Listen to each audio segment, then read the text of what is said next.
Welcome back to the deep dive. We take that confusing stack of sources you send us, and this week, you sent a good one. We try to make sense of it all. Definitely a topic that trips people up. For sure. Yeah. If you've been looking at smart TVs recently, or maybe just a streaming stick, you've probably run into this wall. Android TV versus Google TV.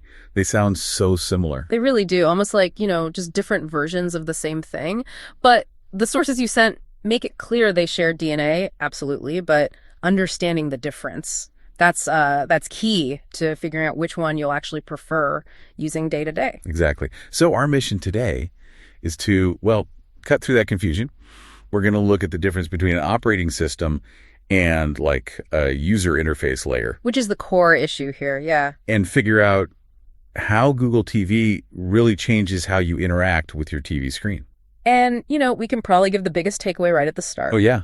Let's hear it. Google TV isn't a totally separate new operating system. It's really an evolution. It's built right on top of the Android TV OS that's been around for years. Okay, so like Android TV is the engine. Exactly. And Google TV is like the fancy new dashboard. The whole infotainment system gets an upgrade. Right, that helps frame it. Okay, so let's start with that foundation then. Android TV. What exactly is it? The platform that held the fort for quite a while. Yeah. Android TV is the underlying operating system. It's what Google launched, way back in 2014. They basically took the ideas from their phone Android OS and adapted them for the big screen. So the core software that lets you download apps, stream stuff. Right, connect services, all that basic smart TV functionality. And it's not some niche thing, right? This powers millions and millions of TVs. Sony, TCL, Hisense. Even popular streaming boxes like the NVIDIA Shield. Oh, yeah. It's behind a huge chunk of the market. If you've used any of those, you'll recognize the core interface. It's functional, definitely, but maybe a bit basic now. Very horizontal, row-based. You see your apps lined up. Maybe some suggested videos underneath them. Exactly. It works. And the basic features are what we kind of expect now, aren't they? Access to the Google Play Store for apps, basic Google Assistant voice stuff, and crucially, Chromecast built in. Right, that Chromecast part is fundamental. It means you can just fling video from your phone or tablet straight to the TV. It's, a smart hub. It works fine. But the focus is really on the apps themselves, not so much the content hiding inside them. Okay, so the system functions, but maybe hasn't kept up with the just explosion of different streaming services we all juggle now. That's a good way to put it. Which brings us to 2020, and Google TV shows up. So if it's not a new OS, how do we define it? We define it as a really significant user interface, a UI and experience layer. It's the fresh coat of paint, the new skin on top. A major overhaul. A major overhaul, exactly. It launched with that Chromecast with Google TV dongle, and the whole idea was to shift away from that app-first layout and focus completely on discovering content and personalization. Right, the sources really emphasize this is where the value add is. That user interface design change, that sounds like the biggest distinction. So if Android TV is simple, app rows. What does Google TV actually look like? How does it organize things differently? It's a totally different look. Instead of mostly rows of app icons, Google TV is designed to be content first. Your main screen is broken down into tabs.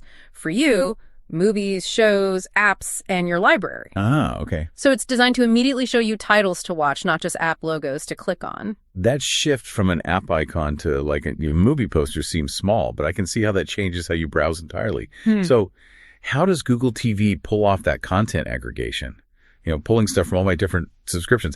Because that sounds like the dream. It is. And that's where the machine learning comes in. This is why Google TV is, frankly, just better for discovery. It uses AI to learn what you watch. And this is the key part. It pulls recommendations from all the services you use. Netflix, Hulu, Max, whatever you're signed into. It puts them all together. Right, into one unified For You feed. Yeah. So I don't have to open the Netflix app, then the Prime Video app, then the Disney Plus app, just to see what's new in comedies on each one. Exactly right. It breaks down those walls between the services. On Android TV, you absolutely have to open Netflix to see Netflix suggestions, open Hulu for Hulu suggestions. They're like separate islands. Yeah.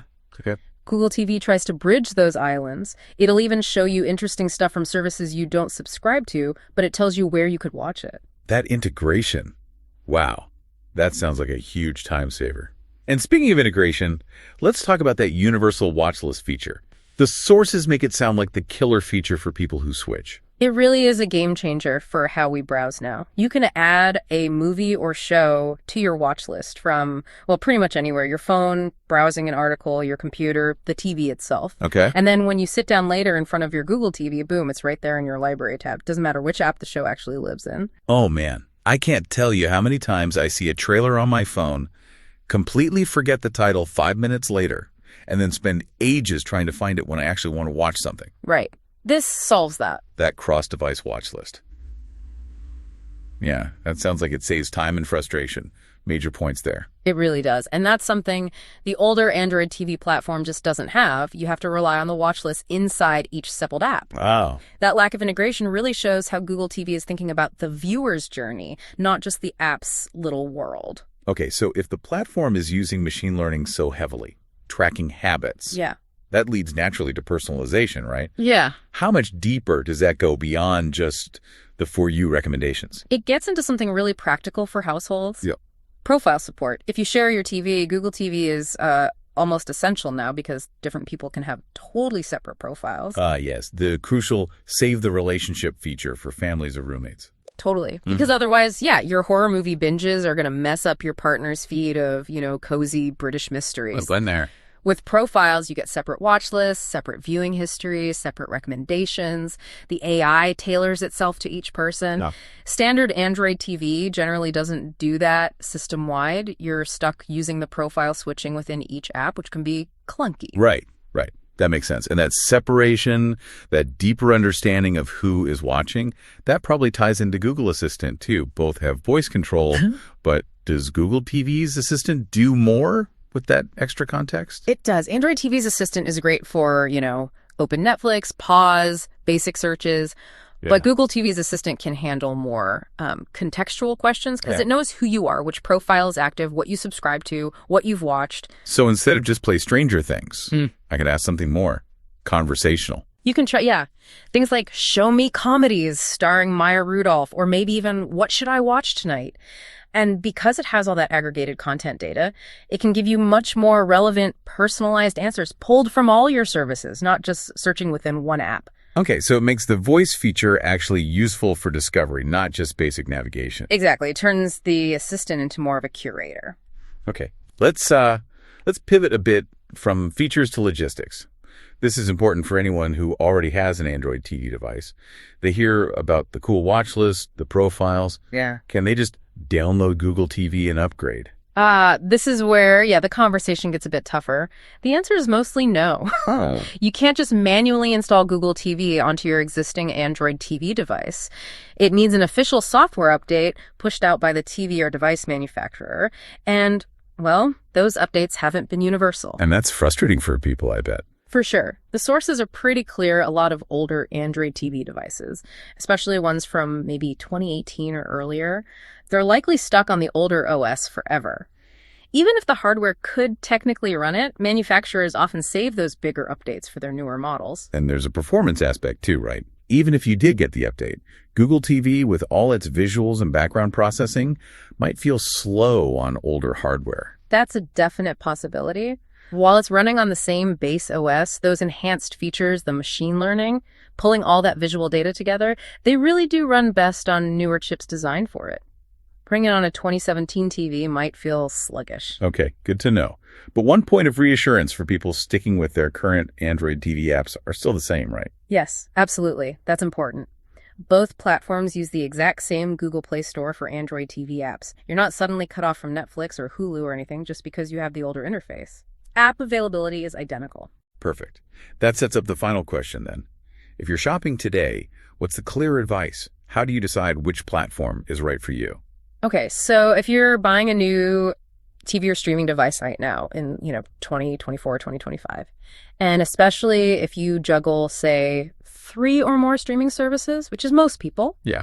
Google TV is probably the better choice. The content aggregation, the personalized discovery, that universal watch list, it just makes the whole experience smoother, less annoying. And definitely Google TV if you need those separate profiles for a family or shared house. Solves a big headache. Absolutely critical for that scenario. On the other hand, Android TV still makes sense for some people. Okay. You might prefer Android TV or be fine with it if you actually like that simpler app-focused layout, or if you really only use one or two main services, maybe just Netflix and YouTube. You might not need all that complex aggregation. And if you already have an Android TV that's working perfectly fine for you.